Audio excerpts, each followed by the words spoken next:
Hi, Andrea Morisette, Grazzini, CEO of WetheP, here today to talk about MetoWe, one of my favorite topics of all time, and a great exercise. So I'm going to take you through this by going through something of a who, what, where, why, and how.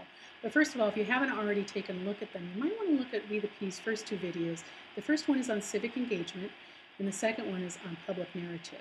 And I promised in the public narrative one that we discuss WetheP because it really takes public narrative to the next level. Public narrative being you understanding yourself as a public person, how you are in this world, what you care about, and how you can impact this world. MetoWe takes it into how you and another person, or you or more people, can do the very same. So think of MetoWe as being something of a wee bubble. And this is language that comes from Daniel Goleman, the scholar and author who writes about emotional learning. So in this wee bubble, there's two of you. This is the who. Two of you or two people, preferably very different from each other, or people that maybe had never known each other, wouldn't be likely to get to know each other otherwise. You don't have to do it that way, but that's where you'll really see some pretty transformative things. So that's the who. The what is really, it's a mutual empathy exercise in a way, and it's a way of not only understanding yourself and another in your public lives, but also understanding another's experiences and how they relate to yours in usually very unexpected ways. And while you're doing that, you're also, of course, learning about yourself. You're discovering new things that you didn't really understand simply by talking about them with someone very different. So where do you do this? Really, you can do this anywhere. I've done it in many schools. I've done it in community organizations, faith groups. It works well in, very well in even neighborhoods, businesses, absolutely. Any place where you've got people that it would help to get to know each other. And specifically, especially where there's people that there might be tensions or missed opportunities because people aren't connecting due to their differences. Okay? Why is it important? And really, I just sort of mentioned it, why it's important is because it teaches us something about ourselves and others, and specifically helps us realize how much that we share, how little, in fact, at the end of the day, we're different. But while we're doing that, we're also valuing what we are different about. So we're not eschewing the idea that people should be different. In fact, we really value that. But it helps us get to a place of mutual understanding and really at the end of the day to produce a relationship, at least, if not perhaps even something far beyond that, that impacts our world in important ways. That's why we want to do this and why it's so important. The how, it's really simple. Again, it can be done many different places. What you might want to do is start out with your partner. Again, choose someone different if you can. With a Venn diagram. Grab a piece of paper and some pens or markers or crayons, whatever you like, and draw a Venn diagram. On one side you've got a square, on the other side you've got a circle. Let's say that you are on the square side. On your square side, you're going to write down, after speaking with your partner, their characteristics. Are they a man? Are they a woman? Are they a boy or a girl? Where do they live? What's their ethnicity? What are they like? What do they do for a living or in school, whatever the case may be. Your partner's going to do the very same on their side. Let's say they're in the circle. So they're going to sort of interview you and capture those characteristics of yours that are uniquely you. Then you're going to talk about your values. You're going to capture your partner's values on your side of the Venn. Your partner's going to capture his or her values, or your values, on their side of the Venn diagram.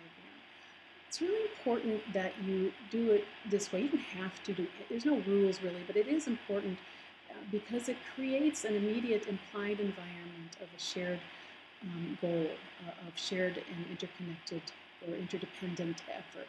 So you're sort of relying on each other to get what you're saying right and to capture it. And then in the capture of it, you're repeating that to yourself and to each other and infusing it deeper into your thoughts.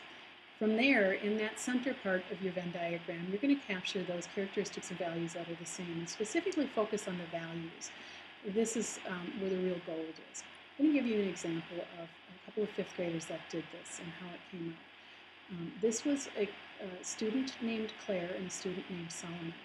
Now, I challenged this classroom that they were in to choose the student that they'd never spoken to the entire year. This was at the end of the school year, or the student that they were afraid to speak up to, or the student that maybe they weren't sure that they even liked. So Claire and Solomon found themselves together. I'm not sure how, and I didn't ask, doesn't matter to me. What they did was they began writing down their characteristics, and this was really fun. I heard them giggling as they found out that they were both afraid of spiders. I think Claire was shocked that Solomon, who seemed very self-contained and very in control of himself, was afraid of spiders. And Solomon was clearly amazed that Claire, who was very outgoing and very brave, was also afraid of spiders. So there was sort of an immediate and almost an emotional connection around that. Spiders are a universal fear, and those universal experiences and emotions can connect us together. As they continued through the process, they found more things. They both liked sugar, more giggles there. They got more serious when they found that they were both in single-parent families. Again, it was almost surprising to me, and it certainly was to them both, that they were not aware of that, of each other. Here you have two students who have been in the same classroom for a whole year, great class, good kids. They just had never talked about this. This was where the emotions came in. The reason the emotions came in was for the very reason that they didn't know it about each other. For whatever reason, these children felt uncomfortable sharing in public that they were living in single-parent families. Now they had something deeper than the rest of their classmates had about them, that they could share a deeper understanding of what life is like and how it might be different in a single-parent family. I could see them talking about their families. This wasn't part of the assignment, but they were, and that is what naturally happens, and it certainly is important and valued in this exercise. From there, they talked about values. They both valued, as it happens, family, and they also valued environment. From here, they were able to take it into a shared values plan and execute that plan over the summer rather. And this is the second challenge in MetoWe. The first challenge is just getting through the exercise of understanding characteristics and values and those that you share, the common ground between you or the common interests that you share. From there, you can take it a step further, and this is when you can really have some great impacts on your community or your culture or country. Take one or two of those values and build them into a shared values statement. Make this just a one-sentence statement about what you found that you both value and care about. From there, take it into a shared values plan. And in the shared values plan, you want to articulate things like mutual accountability. How are you going to stay committed to each other to be sure that you stick with your plan? And then also measurement criteria. How are you going to know that you've succeeded in your shared values plan? It can be very simple or it can be sophisticated. It's really up to you. These students, Claire and Solomon, chose for their shared values plan, their value was to care for the environment and to keep the environment clean and healthy. So their shared values plan to do that was to keep their playground clean at their school. And their shared value, their mutual accountability, was that they would text each other, every week and be sure that they got together at the playground and cleaned it up if it needed cleaning. And their their accountability criteria or their measurement criteria, how they would know that they had succeeded was they felt that they would know if they got good comments from other students and if the playground stayed clean. It was as simple as that. And they did that, I'm not sure how long, and even that doesn't so much matter. The point of the exercise is to begin to understand how you and someone very different from you can understand each other at a much deeper level, or at least a little bit deeper level, and then possibly even conceive ways of continuing your relationship around something of value to your community. So your job is simply to raise awareness together in your wee bubble, take that awareness into a mutual commitment. From that mutual commitment, deliver your plan. After you've delivered your plan, discuss it. Spend some time reflecting, if you can, on how you've done, on how it went, on the surprises when you met and did your MetoWe, and on the learnings and lessons that you achieved while you were doing your shared values plan and achieving that in whatever way that you might want to do that. It's a great exercise. It's really fun, and I can share much more with you about how to do it. If you'd like, just visit us at Facebook, at WetheP Inc.